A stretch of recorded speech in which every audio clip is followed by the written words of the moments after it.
Existem certas coisas no Clash Royale que ninguém te ensina oficialmente, só que todo mundo aprende na prática. São pequenas leis invisíveis que a comunidade inteira segue sem perceber. Por exemplo, quando alguém joga um feitiço direto na torre do rei do seu adversário, acabou. Aquilo é praticamente levantar a bandeira branca e admitir a derrota. E é curioso observar como essas regras revelam dois tipos de jogadores: os que realmente dominam o Clash Royale e aqueles que conseguem ser insuportáveis. Uma das primeiras regras que existe é não utilizar emote quando você estiver perdendo. Isso só mostra que você é um péssimo jogador. Outra tradição universal é reclamar da Duracell. Não importa qual atualização apareça, sempre vai existir alguém reclamando. Entraram os heróis? Reclamação. Campeão novo? Reclamação. É quase impossível encontrar um jogador que não critique qualquer mudança feita pela Supercell. Até porque, vamos ser bem sinceros aqui, os caras não conseguem acertar uma, velho. É erro atrás de erro. Dentro das partidas também existem pequenos códigos que todo mundo aprende com o tempo. Quando a batalha começa, você olha para sua mão inicial e percebe que nenhuma carta é segura a jogar, a melhor decisão que você pode fazer é simplesmente esperar. Pode acabar ajudando o seu adversário. É um risco mais calculado, só que vale a pena. Já quando chega a hora de fazer ataque no clã, a mentalidade muda completamente. Ninguém quer desperdiçar tempo nesse modo chato. Então a busca é sempre pelo modo de elixir infinito, onde dá para você atacar sem limites e testar estratégias avançadas à vontade. E existe outra regra sagrada: se você perdeu 3 partidas, vaza desse jogo, irmão. Fecha esse jogo, respira, toma um café, faz qualquer coisa. Só que se você continuar jogando, você só vai perder cada vez mais e quebrar seu celular. E apesar de toda a rivalidade, ainda existe uma pequena etiqueta entre jogadores. Começar a partida com educação nunca faz mal. Mandar um emote de coraçãozinho já cria um clima menos tóxico. Só que, claro, também existe o lado vingativo dessa parte. Se o adversário te manda BM provocando e depois você consegue vencer, meu amigo, devolver na mesma moeda faz parte da satisfação. E falando em estratégia, existe outra regra que separa jogador iniciante de jogador experiente. Quando você identifica qual é a condição de vitória do seu adversário, você guarda a carta perfeita para lidar com ela e não gasta em absolutamente nada, somente na condição de vitória do cara. No universo do Clash Royale também existe uma pequena etiqueta que não está escrita em lugar nenhum. Por exemplo, quando você vence uma partida e o adversário manda um bom jogo, muito bem, a resposta correta é você agradecer. Nada de ignorar ou então bancar o fodão. O mínimo é reconhecer o respeito do outro lado. Agora, quando acontece o contrário, quando você entra em um desafio e o rival te derrota, aí entra outra regra clássica: copiar o deck do maluco. Simples assim. Afinal, se o deck funcionou contra você, quem sabe ele não te ajuda a ganhar algumas partidas.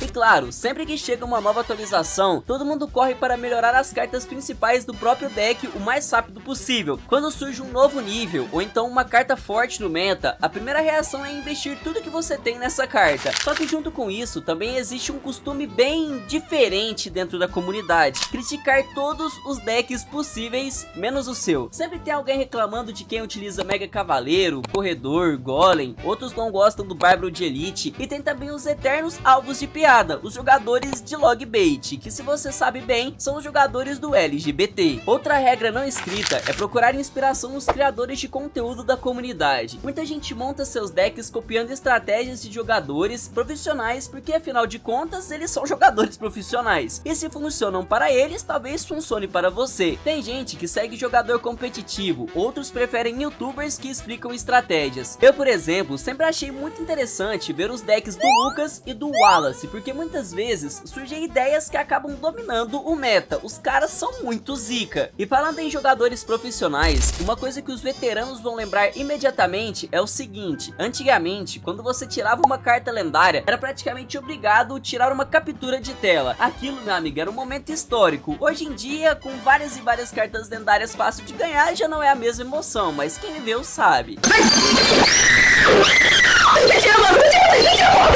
Aliás, captura de tela sempre teve um papel curioso no jogo. Ganhar de um amigo e registrar o momento era quase uma tradição. Primeiro você tirava um print da tela, depois mostrava para todo mundo e a zoação era certa. Se alguma carta específica começa a estragar todas as suas partidas, a reação imediata é tirar ela do seu deck. Quando você desbloqueia uma evolução nova de uma carta, a regra não escrita é tentar melhorá-la o mais rápido possível, porque provavelmente ela vai se tornar uma peça central do seu deck. E existe também aquelas reações clássicas que todo jogador já teve pelo menos uma vez. Quando alguém começa a ganhar de você por causa do famoso cartão de crédito, imediatamente aparece o pedido universal. Isso precisa de nerf, é quase automático. Outro hábito bem conhecido é esperar da meia-noite ou então 9 horas para a loja renovar e correr para coletar todas as recompensas disponíveis. E claro, tem aquela brincadeira clássica entre jogadores. Se você encontrar alguém que joga Clash Royale, a primeira coisa que você vai fazer é mostrar o número de troféus que você tem, como se fosse um cartão de visita nesse jogo. Antigamente também existiu o costume de acumular alguns baús raros e tirar uma captura quando finalmente juntava vários lendários, super mágico, mágico. Quando você tenta subir troféus no modo sério, colocar uma música de fundo faz toda a diferença. Parece algo muito idiota, só que ajuda você a entrar no ritmo, focar nas suas decisões e manter a cabeça no lugar durante aquelas partidas mais complicadas. E quando a fase tá ruim, quando você pega aquela sequência absurda de derrotas que parece não ter fim, às vezes a melhor coisa que você pode fazer é parar, assistir algum jogador profissional jogar e logo depois você volta. E se você tá curtindo esse conteúdo, deixa o like e se inscreva no canal. Caso você queira ficar por dentro ainda mais de novidades do Clash Royale, torne-se membro que eu estou postando vídeos semanais. Mas claro, nem tudo nesse jogo é estratégia séria. Parte da cultura da comunidade também envolve aquela zoeira clássica entre os jogadores. Tem gente que gosta de se gabar quando vence alguém mais novo da família, tipo um primo pequeno que acabou de começar a jogar. E se existe também uma regra não escrita meio dolorosa, se você perde para alguém que tem cartas um pouco mais fracas ou então algumas arenas mais baixas que você, meu amigo, talvez seja a hora de você repensar o que você tá arrumando da sua vida. Também existe aquela tradição inevitável de provocar um pouco o adversário depois da partida. Se o rival utilizava cartas com níveis muito mais altos, alguns jogadores fazem questão de mandar um emote como se dissesse: cara, você ganhou, mas só por causa do nível das suas cartas. Apesar de todas essas brincadeiras, existe uma regra que talvez seja a mais importante do jogo. Quando a partida parece perdida, quando tá tudo uma bosta, não se renda. Em jogos como Clash Royale, uma pequena distração pode mudar o resultado da partida. É quase uma filosofia escondida no jogo. Por pior que pareça a situação, continua jogando e tentando. E existe outra frustração bem conhecida: fazer aquelas aberturas gigantescas de baú, quando você junta um passe pra você abrir logo no final da temporada, esperando algo muito foda aparecer, e no final você não ganha nada. Só que nem tudo é frustração.